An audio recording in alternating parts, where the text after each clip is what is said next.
Bismillahirrahmanirrahim. Assalamu alaikum. Welcome back class.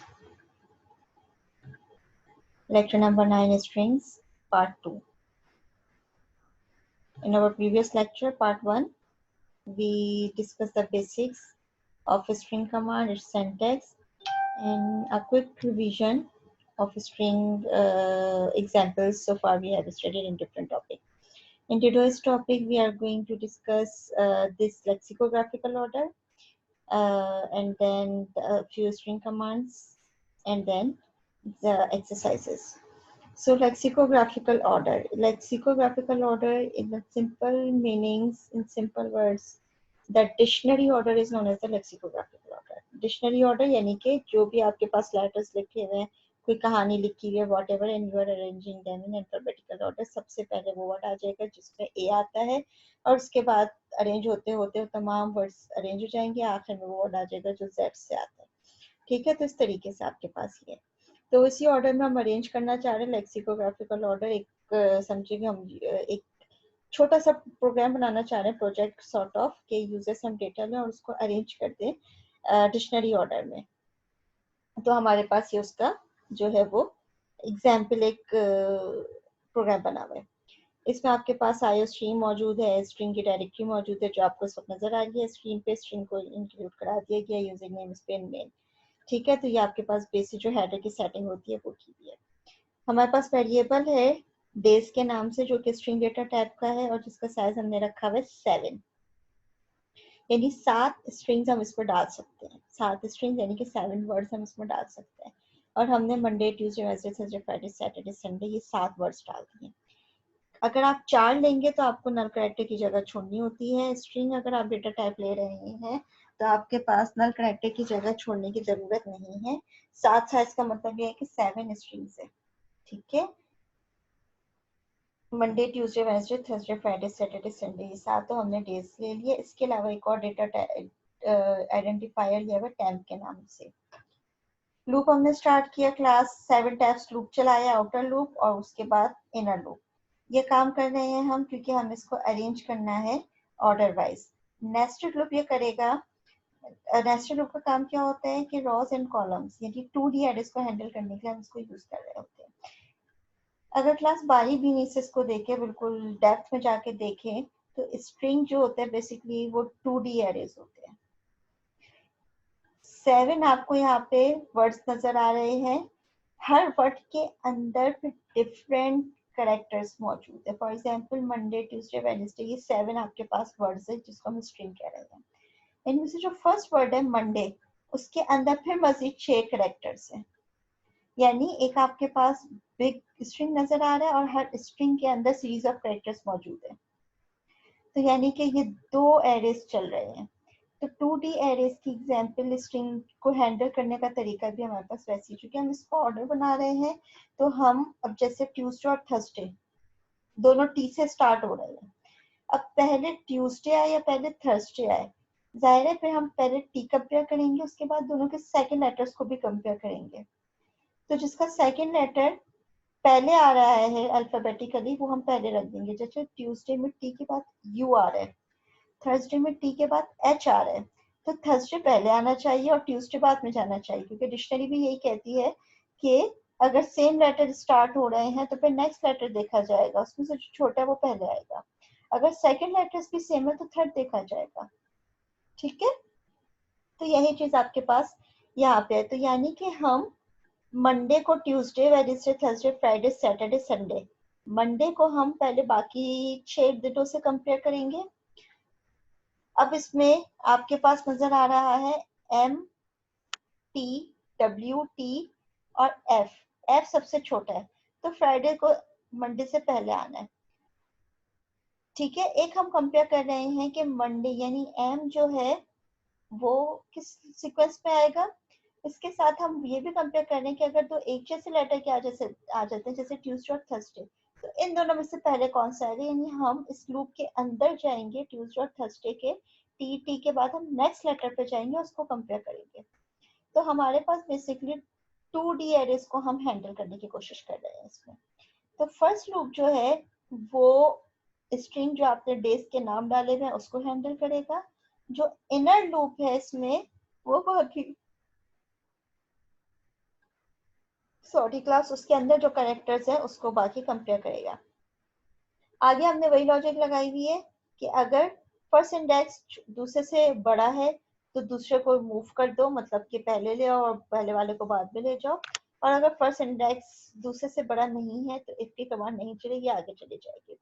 Swapping technique अंदर use की गई है। स्वैपिंग टेक्निक के लिए हमें पता है कि दो वेरिएबल जिनको आपस में स्वैप करना, उसके अलावा एक थर्ड वेरिएबल भी चाहिए होता है आपको, जिसका काम सिर्फ स्वैपिंग में हेल्प देना है। तो वही जो टेम्प है, TEMP, उसका काम बेसिकली यही है कि डेज का जो पर्टिकुलर इंडेक्स है, जैसे 0 इंडेक्स है मंडे, उसको कॉपी कर दो टेम्प में, जे इंडेक्स को आई में कॉपी कर दो और जे में फिर उस टेम्प के अंदर जो मंडे रखा हुआ था उसको डाल दो। इन केस अगर फर्स्ट का लेटर बड़ा है सेकंड के फर्स्ट लेटर से, ठीक है। और उसके बाद हमने प्रिंट कर दिया। प्रिंट करने के लिए हमने अपने सातों जो भी थे लेक्सिकोग्राफिकल ऑर्डर वो हमने प्रिंट कर दिया। तो बेसिकली ये जो डबल लूप चलाया हुआ है क्लास नेस्टेड लूप, इसके मकसद यही है कि मंडे ट्यूसडे वेडनेसडे को आपस में भी कंपेयर करे, और उसके बाद इसके अंदर जाके भी अगर दो ऐसे लेटर्स आ जाए जैसे सैटरडे संडे दोनों सेम है, तो सैटरडे पहले आने या संडे पहले आना है, तो इसके अंदर जाके भी कंपैरिजन करें। आउटपुट क्लास आपके पास जो है यहाँ पे दूसरा तरीका ये है, यस गुड हो गया ये, कि आपके पास जो टू डी एरे की मैं बात कर रही थी, ये strings are basically 2D array.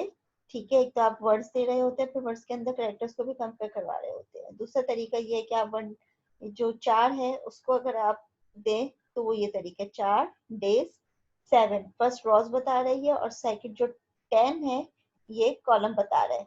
10 किस हिसाब से रखा है, इसमें जो सबसे बड़ा वर्ड है वो है वेडनेसडे, WEDNESDAY, और फिर एक करेक्टर सीक्वेंस, करेक्टर डल करेक्टर। तो ये 10 करेक्टर्स के हिसाब से मैक्सिमम हमने रॉ जो है वो 10 डिफाइन कर दी है। अब इससे छोटे तमाम वर्ड इसके अंदर आ सकते हैं, मंडे भी, ट्यूसडे भी, वेडनेसडे भी, क्योंकि इन सब में 10 से कम लेटर्स बन रहे हैं।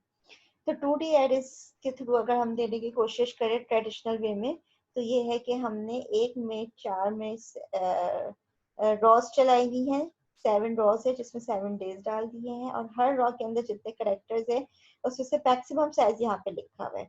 तो हमारे पास इन 7 दिन में जो सबसे बड़ा वर्ड है वो वेडनेसडे है, जिसमें टोटल 9 करेक्टर्स है। तो 9 करेक्टर ऐड करते हुए ये 10 इसको हमने मैक्सिमम साइज दे दिया है। Example of multi dimensional character arrays. Program run किया क्लास, आप स्ट्रिंग वाली कमांड हटा के 4 वाली कमांड बिल्कुल डालेंगे तो बिल्कुल 2D ऐड हो जाएगा। ये 2D को आपने आगे यहाँ पे हैंडल किया हुआ है, ठीक है। तो आप स्ट्रिंग लिखिए या 4 लिखिए, बोथ विल वर्क।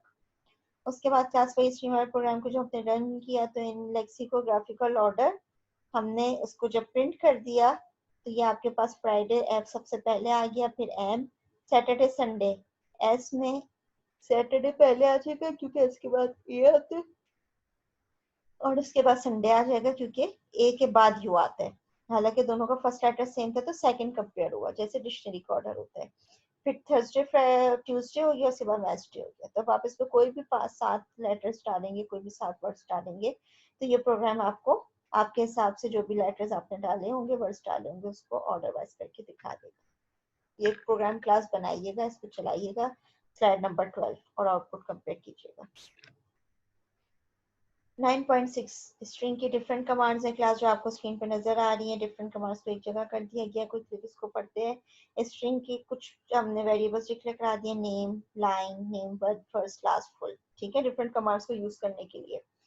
हमने यूजर से कहा फर्स्ट नेम एंटर करो, सी इन कमांड के साथ हमने फर्स्ट नेम को सेव कर लिया, फर्स्ट में जो भी नाम था आइडेंटिफायर में सेव कर लिया। उसके बाद क्लास यूजर ने स्पेस दिया होगा, उस स्पेस को इग्नोर करवाने के लिए हमने सी इन डॉट इग्नोर के जो फिल्टर्ड फंक्शन है वो यूज करते हैं। अगर मैं सी इन के बाद नाम फॉर एग्जांपल मैंने लिखा बुशरा स्पेस, अगर मैं स्पेस इग्नोर नहीं करवाऊंगी तो स्पेस को वो नया करेक्टर समझ के लास्ट जो सेकंड इनपुट है इसमें डाल देगा। क्या समझाना चाह रही हूँ, मैंने यूजर से कहा फर्स्ट नेम एंटर करो, यूजर ने फर्स्ट नेम एंटर कर दिया बुशरा, ठीक है। बुशरा के बाद यूजर ने डाला इंटर, इंटर की जैसे ही प्रेस करेगा तो सी इन दोबारा, अगर मैंने सी इन डॉट इग्नोर नहीं लिखा होगा तो सी इन लास्ट में जाके वो इंटर की करेक्टर बैठ जाएगा, क्योंकि उसके लिए तो वो करेक्टर है।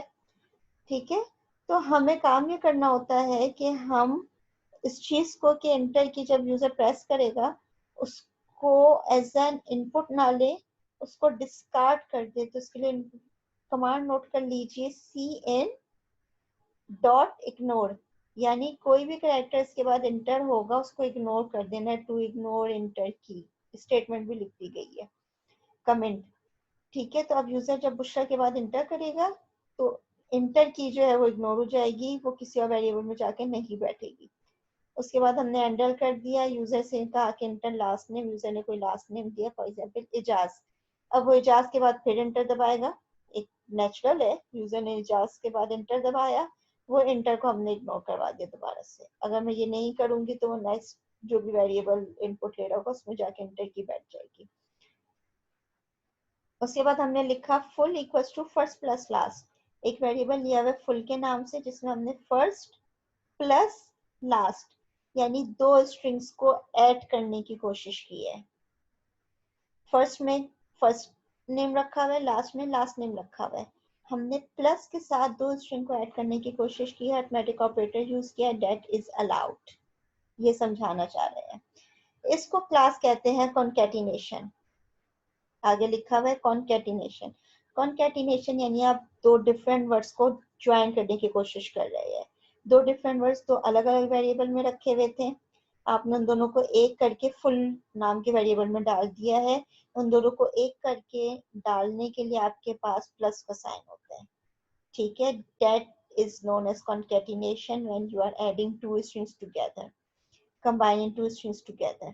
ठीक है, then we have enter any sentence to measure length, length measure करने के लिए हमारे पास एक सेंटेंस है get line, सी इन कॉमा लाइन। हमने यूजर से कहा कि कोई भी लाइन जो जिसके भी आपको पता करने के कितने करेक्टर्स हैं उसको आप इंटर कर दें। तो हमने गेट लाइन कमांड यूज की क्योंकि हमें पता है यूजर जब लाइन इंटर करेगा एक स्टेटमेंट इंटर करेगा तो it must have some space characters as well, तो हमें वो सारे स्पेसेस को भी काउंट करना है, एक्सेप्ट करना है। That is why we have preferred get line command here, not cin command. ठीक है, गेट लाइन कमांड लिया which makes user which allows user to enter with spaces, और गेट लाइन का syntax लिखा और identifier line में आके वो पूरी लाइन जो है वो सेफ हो गई एक्सेप्ट स्पेसेस। एक इंटीजर डिक्लेयर कराया length equals to line dot size, line dot size class, this is a built in statement, built in function. Built in function कौन सा है, साइज। उसके बाद आपके पास ब्रैकेट्स नजर आ रही हैं, जिस भी चीज की आपको साइज मेजर करना है, साइज से मुराद ये नंबर ऑफ कैरेक्टर्स आपको मेजर करने हैं, वो वेरिएबल उससे पहले आ जाएगा। ठीक है, तो हमने लाइन के अंदर पूरी स्टेटमेंट लिखी थी, उसके अंदर जो भी स्टेटमेंट है उसका साइज कैलकुलेट करने के लिए बिल्ट इन कमांड है। ये कमांड स्ट्रिंग लाइब्रेरी में मौजूद है जिसको हमने ऑलरेडी ऐड करवाया हुआ है। ठीक है, तो एक और आपको कमांड पता चली साइज की, यानी ये जो कमांड होती है it is to measure string length, string की लेंथ मेजर करने के लिए ये कमांड है। वो स्ट्रिंग कहाँ पे रखा हुआ है वो वेरिएबल आपको बताना पड़ेगा, separated by dot, dot is an operator. ठीक है, तो उसने जो भी साइज उसका मेजर किया, जाहिर है वो काउंटिंग होगी, कुछ इंटीजर होगा, इसलिए हमने इंटीजर डेटा टाइप यूज किया है ताकि जो भी कैरेक्टर्स काउंट हो वो लेंथ में आके उसका एक नंबर जो भी बन रहा है फिगर वो लेंथ में सेव हो जाए। फिर हमने कहा कि नेम को कर दो गुड मॉर्निंग, सॉरी नेम को कर दो morning, name equals to morning. Name हमने ऑलरेडी जो है कोई असाइन किया हुआ था, डिक्लेयर किया हुआ था, उसको यहाँ पे हमने इनिशियलाइज करा दिया। तो स्ट्रिंग किसी भी मौके पे इनिशियलाइज हो सकता है, रीडिक्लेरेशन नहीं होगी, इनिशियलाइजेशन कहीं पे भी हो सकती है, बिल्कुल वैसे जैसे हम आगे जाके अपने इंटीजर को अपडेट कर रहे होते थे, कैरेक्टर को अपडेट कर रहे होते थे।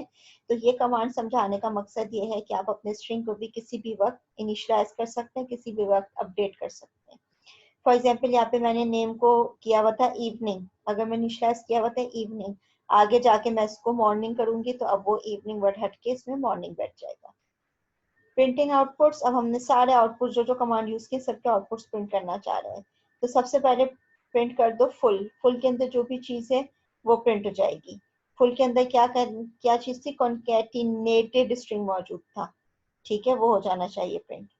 फिर हमने कहा total length of sentence print कर दो, और लेंथ के अंदर हमने वो फिगर जो भी यूजर ने एंटर किया था उसका साइज सेव करवाया हुआ था।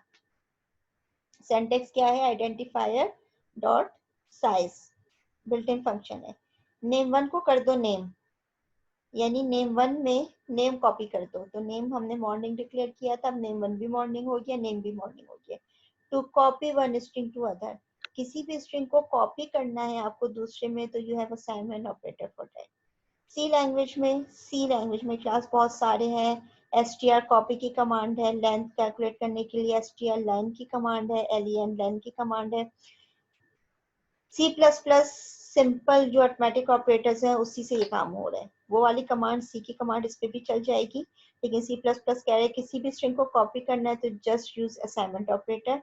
लेफ्ट हैंड साइड पे जो भी आइडेंटिफायर होगा उसमें राइट हैंड साइड कॉपी हो जाएगा, जैसे नेम वन में नेम कॉपी करवा दिया। तो कोई भी स्ट्रिंग को कॉपी करने के लिए बिल्ट इन फंक्शन strcpy है, स्ट्रिंग कॉपी, लेकिन आप चाहें तो असाइनमेंट ऑपरेटर यूज करके बिल्कुल वही काम ले सकते हैं, स्ट्रिंग को एज इट इज कॉपी करवा सकते हैं। इसी तरीके से अगर आपको दो स्ट्रिंग्स को मिलाना है कॉन्केटिनेशन के लिए, सी कमांड में आपके पास एम्परसेंड साइन यूज हो रहा होता है, यहाँ पे एम्परसेंड साइन यूज नहीं होगा, यहाँ पे आप जो है सिंपल प्लस साइन यूज कर सकते हैं।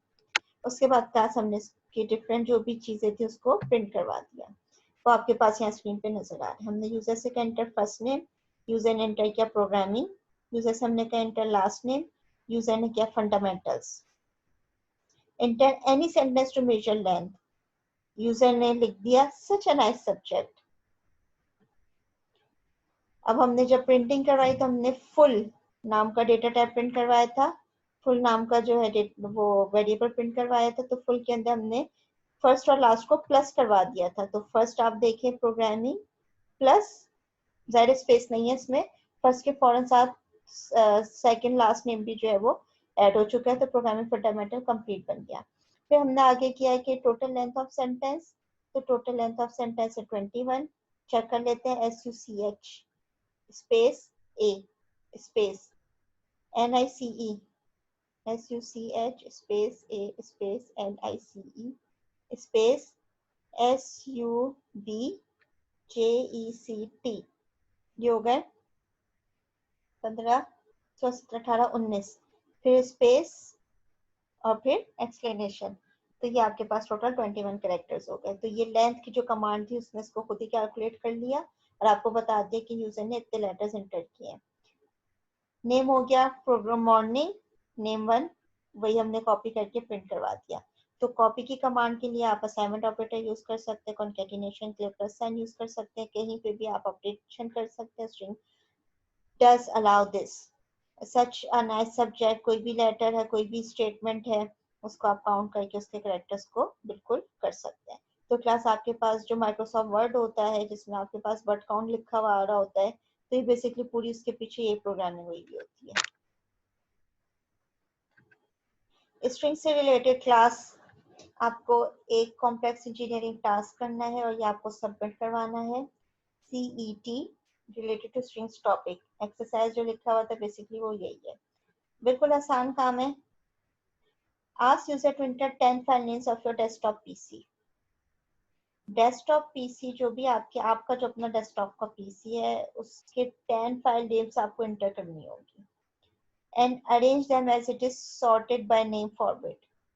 जैसे कंप्यूटर में आपके पास डेस्कटॉप बिखरा हुआ होता है, फिर आप जाते हैं डेस्कटॉप पे राइट क्लिक करते हैं और लिखते हैं सॉर्ट बाय, और उसके बाद आप नेम करते हैं, तो नेम वाइज सारे जो है वो अरेंज हो जाते हैं, यानी सबसे पहले नंबर्स किया जाता है, उसके बाद अल्फाबेटिकली ABCD करके अरेंज हो जाते हैं। By name format, attach screenshot of your desktop folder files. अब आपको क्लासेस में काम क्या करना है कि वही जो लेक्सिकोग्राफिकल ऑर्डर है, ठीक है, उसी से आप हेल्प लेंगे। आपने ये मिस का डेस्कटॉप है, ठीक है, मिस के डेस्कटॉप में डिफरेंट जो ये रखे हुए हैं आपको PDF फाइल्स भी नजर आ रही है, वर्ड फाइल भी नजर आ रही है, पावर पॉइंट भी नजर आ रहे हैं, इमेजेस भी नजर आ रहे हैं, ठीक है। आपको काम ये करना है, आपने प्रोग्राम बनाया, विजुअल स्टूडियो पे गए, आपने यूजर से लिखा enter 10 names of your desktop PC, desktop folders. अपने फोल्डर्स जो डेस्कटॉप पे आपके 10 फोल्डर्स डले हुए हैं, आपने वो 10 फोल्डर फाइल वाइल जितनी भी चीजें हैं, माई पीसी, रिसाइकिल बिन, व्हाटएवर, उन सब के आपने नाम जो है वो इनपुट देने हैं। Program should be able to make it in an order, बिल्कुल ऐसा ऑर्डर बना दे जैसे आपने डेस्कटॉप को बाय नेम सॉर्ट किया हो। बाय नेम का में क्या सॉर्टिंग होती है, अगर आप नेम सिलेक्ट कर रहे होते हैं तो इसमें सबसे पहले स्पेशल कैरेक्टर्स वाली फाइल्स आती हैं, उसके बाद नंबर वाली सारी फाइल्स आती हैं, नंबर वाली फाइल खत्म होती है, फिर लेटर्स वाली फाइल्स शुरू होती है। ठीक है, तो आपको प्रोग्राम यानी कि अल्फाबेटिकली असेंडिंग, ठीक है। बाकी एक और सॉर्टिंग होता है डेट वाइज, यानी जो फाइल मॉडिफाइड हुई है जब उस हिसाब से सेट हो। टाइप यानी कि सारी पीडीएफ एक तरफ आ जाए, सारी वर्ड एक तरफ आ जाए, ठीक है। साइज वाइज जो सबसे हैवी है, सबसे लाइट है सबसे पहले, फिर हैवी देन हैवी। और टैग्स वाइज हमें तो जो काम करना है क्लास वो नेम वाइज करते हैं, यानी कि लेक्सिकोग्राफिकल ऑर्डर। सबसे पहले स्पेशल कैरेक्टर्स की फाइल को सबसे आगे रखनी है आपने, उसके बाद नंबर्स वाली फाइल को, और उसके बाद अल्फाबेट्स वाली फाइल को। तो आपके पास एग्जाम्पल में सिर्फ अल्फाबेट्स वाला कॉन्सेप्ट है। आपको कॉम्प्लेक्स इंजीनियरिंग टास्क है तो आपको एक लेवल ऊपर जाना है, कॉम्प्लेक्सिटी में जाना है। आपको यही काम जाए, पहले आप इफ एल्स करके स्पेशल कैरेक्टर वाली फाइल्स को कंपेयर करवा के अरेंज करके एक एरे में डाल दें, फिर आप नेक्स्ट इफ लगा के तमाम नंबर्स वाली फाइल को अरेंज करना शुरू कर दे उसी एरे में नेक्स्ट में, और उसके बाद फिर आप लेटर्स वाली फाइल्स को उसमें लगाना शुरू कर दें। और उसके बाद आप अपने स्क्रीन को दिखाएंगे कि यूजर ने जो इनपुट दिया था वो 10 फाइल्स ये थी, और आफ्टर सॉर्टिंग बाय नेम आपने अपना जो है वो 10 जो फाइल्स थी वो आपके नजर आ रही होंगी कि सॉर्ट करने के बाद अब ये सीक्वेंस बन गई है। तो क्लास आपको काम ये करना है, इसमें आपको सबसे पहले अपने डेस्कटॉप का स्क्रीनशॉट लेना है जब आपने प्रोग्राम नहीं बनाया है, ठीक है। आपने अपने डेस्कटॉप का स्क्रीनशॉट ले लिया, उसको सेव कर लिया बिफोर सॉर्टिंग, ठीक है। उसके बाद क्लास आपने प्रोग्राम बनाया और वो जो फाइल जितनी भी थी डेस्कटॉप की वो आपने इनपुट दी, प्रोग्राम बना दिया, उस प्रोग्राम ने आपकी फाइल्स को लेक्सिकोग्राफ वो सॉरी बाय नेम सॉर्टिंग कर दी। बाय नेम सॉर्टिंग करने के बाद अब आपके पास सॉर्टेड आउटपुट नजर आ रहा होगा आपकी स्क्रीन पे कोडिंग की, ठीक है। अब आप अपने डेस्कटॉप पे जाएंगे, डेस्कटॉप पे जाने के बाद आप कर देंगे सॉर्ट बाय नेम। जैसे आप नेम से सॉर्ट करेंगे तो आपके डेस्कटॉप में आपका कंप्यूटर खुद ही बाय नेम सॉर्टेड करके लगा देगा, उसकी आपने स्क्रीनशॉट लेना है। वो सॉर्टेड और जो आपका आउटपुट आया है कोडिंग में उन दोनों का बिल्कुल सेम आउटपुट होना चाहिए, यानी जो फाइल्स आपके डेस्कटॉप में बाय नेम सॉर्ट होने के बाद रखी गई हैं वही आपके प्रोग्राम में आनी चाहिए। तो आपको अंदाजा हो जाएगा आपका प्रोग्राम सही फाइल्स दे रहा है या नहीं दे रहा है, ठीक है। तो आपको इसी तरह अपना चेक भी करना है। अगर ऑलरेडी बाय नेम सॉर्टेड हुआ हुआ है आपका डेस्कटॉप तो सबसे पहले तो बाय डेट या बाय टाइप करके उसको अनसॉर्ट कर दे, बाय नेम ना रहे, ठीक है। उसके बाद आपने बाय डेट कर दिया, फॉर एग्जांपल सारी फाइल्स आपकी आगे पीछे हो गई हैं, डेट वाइज सेट हो गई हैं, वो हमारा बेटर नहीं है, नाम सब आगे पीछे हो चुके हैं, वो अनसॉर्टेड हो गया है, बाय नेम नेम के रेफरेंस से वो अनसॉर्टेड है। आपने उसका स्क्रीनशॉट लिया, ठीक है, उसको सेव कर लिया अपने वर्ड फाइल में जिसमें आप सीईटी बना रहे उसमें आपने डाल दिया। उसी अनसॉर्टेड को जिस अनसॉर्टेड में रखा हुआ उसने को आपने प्रोग्राम बनाने के बाद इनपुट देना शुरू कर दिया विजुअल स्टूडियो पे, आपके प्रोग्राम ने उसका आउटपुट कंसोल पे ऑर्डर वाइज अरेंज करके दिखा दिया। उस आउटपुट को जो आपका आउटपुट आया है उसके बाद आपका डेस्कटॉप जब उसको सॉर्ट बाय नेम करेगा वो दोनों आउटपुट सेम होने चाहिए, बिल्कुल ऐसे ही जैसे हम लैब में कर रहे होते हैं, फिजिक्स की लैब या दूसरी लैब में calculated value and measured value, calculation से जो आ रही है और हमारी रीडिंग्स जो आ रही है हम उसको कंपेयर कर रहे होते हैं, ठीक है। तो वही वाला काम आपको करना है कि कंप्यूटर ने जो सॉर्ट करके दिया है और आपके प्रोग्राम ने जो सॉर्ट किया हुआ है वो बिल्कुल सेम होना चाहिए। इससे एक तो ये पता चल जाएगा कि आपके प्रोग्राम में लॉजिकली कहाँ पे मिस्टेक है, ठीक है। दूसरा ये कि आपको थोड़ा सा कॉम्प्लेक्सिटी लेवल हैंडल करने आएगा, ठीक है। तो आपको क्लास सीईटी करना है, इस सीईटी के लिए मुझे कोडिंग चाहिए विद कमेंट्स, मुझे आउटपुट्स चाहिए और मुझे वही आउटपुट का स्क्रीनशॉट, कोडिंग्स और कमेंट्स। कोडिंग पेस्टेड होना चाहिए, कॉपी पेस्टेड, कोडिंग का स्क्रीनशॉट नहीं चाहिए। कमेंट्स उसमें ज़ाहिर है वो टाइप हुए हुए होंगे। आउटपुट्स वैरायटी होगी, ठीक है, बल्कि एक आउटपुट भी काफ़ी है। लेकिन जब आप आउटपुट्स लगाएंगे तो अनसॉर्टेड डेस्कटॉप, सॉर्टेड डेस्कटॉप दोनों लगाएंगे बिफोर एंड आफ्टर, और कोडिंग में भी आप बिफोर एंड आफ्टर दोनों शो करेंगे। ठीक है, तो आउटपुट्स का ख्याल रखिएगा। जो आप स्क्रीनशॉट्स लगाएंगे अपने डेस्कटॉप का स्क्रीनशॉट लगाएंगे तो वो, और उसके बाद जब आपने उसको इनपुट किया, प्रोग्राम बनाया, उसने आपको सॉर्ट करके दिया और वो आपने दोबारा कर दिया। ये सीईटी क्लास आपकी 5 मार्क्स की है। ठीक है, और ये थ्योरी का पार्ट है जिसको आपने बिल्कुल सीईटी को सबमिट कराना है। एक सीईटी ऑलरेडी सबमिट हुई हुई है, ठीक है, जिसने नहीं करवाया है वो इस सीईटी के साथ पिछली सीईटी सबमिट करवा देगा। थ्योरी का सीईटी था, अगर थ्योरी का सीईटी था, ठीक है, तो वो आपको उसके साथ सबमिट करवा देना है। बहरहाल इसको सबमिट करवाइए, इसकी सबमिशन बहुत जल्द ओपन है और इसको आपने सबमिट करवा देना है। और जो भी सवाल हो आप बिल्कुल मुझसे जो पूछ सकते हैं, वीडियो में कमेंट कीजिए। कोई एक्सरसाइज नहीं है, बस एक कॉम्प्लेक्स इंजीनियरिंग टास्क है जो आपको as an assignment, CET assignment submit करवाना है। Thank you so much class.